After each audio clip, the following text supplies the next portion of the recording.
Meditation is the art of inner listening. All of the great world religions, including Judaism, Christianity, and Islam, contain a mystical or meditative tradition. This tradition emphasizes the importance of daily reflection as a direct method for realizing an unmediated experience of the true nature of existence. Among certain religions of the world, particularly in the Asian traditions of Hinduism and Buddhism, meditation is viewed as the central spiritual practice. Trained in the meditative tradition of Buddhism, Jack Kornfield is one of the key teachers to introduce meditation to the Western world. In addition to living for 5 years as a monk in Thailand, Burma, and India, Jack holds a PhD in clinical psychology and is one of the founding members of the Insight Meditation Society and the Spirit Rock Center. Here he shares with us some of the central practices of the inner art of meditation. In our work together today, we will learn the most simple and universal practices of meditation that come from the great spiritual traditions throughout the world, in particular focusing on the meditation of mindfulness or of a real presence in our life. In Africa, there's a story that illustrates the quality of listening that can come through meditation. In a particular East African tribe or village, when a child is born, they don't count the birthday of that child from the day that the child comes from its mother's body, or even the day it's conceived, as in certain other cultures, but rather from when that child was first a thought in its mother's mind. That's the real birthday.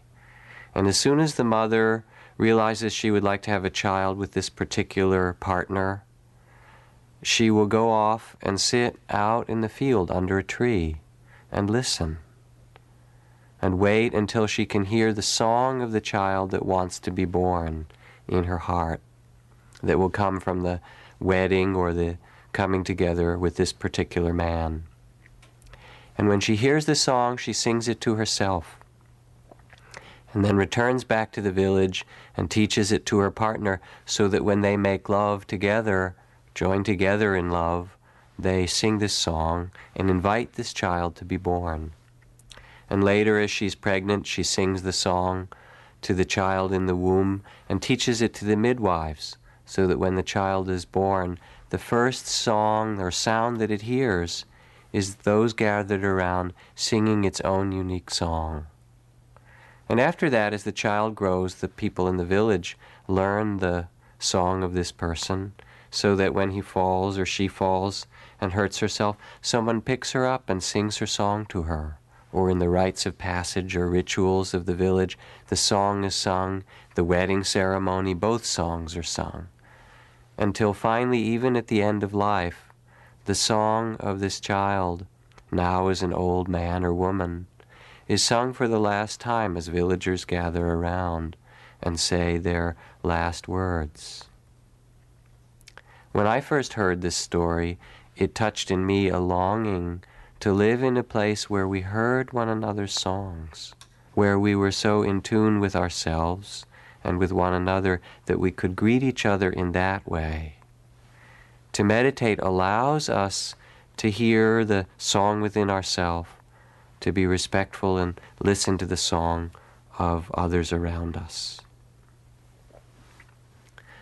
We all sense, as we take time to quiet ourselves, the possibility that our lives could be lived with greater compassion and with greater wakefulness.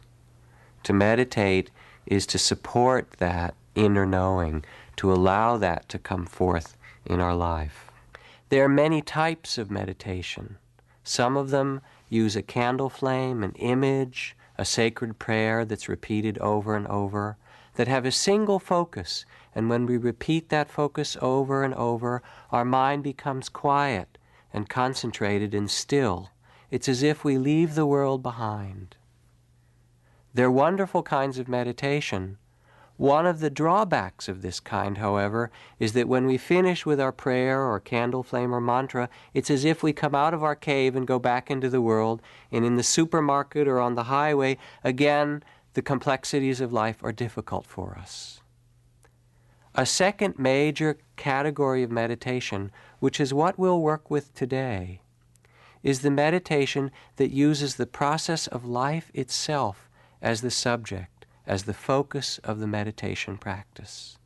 And in that way, we will use our breath and body, the sounds, the feelings within us, our heart and mind, all of the stuff of our life as the place to focus. We'll begin, however, very simply, just by coming here to this moment, to become aware in the simplest way of what is in our own body and heart and mind. And then gradually, through the course of our time together, we'll expand the meditation to include all the other parts of our experience and end with the meditation on loving kindness, the training of the forgiving and compassionate heart.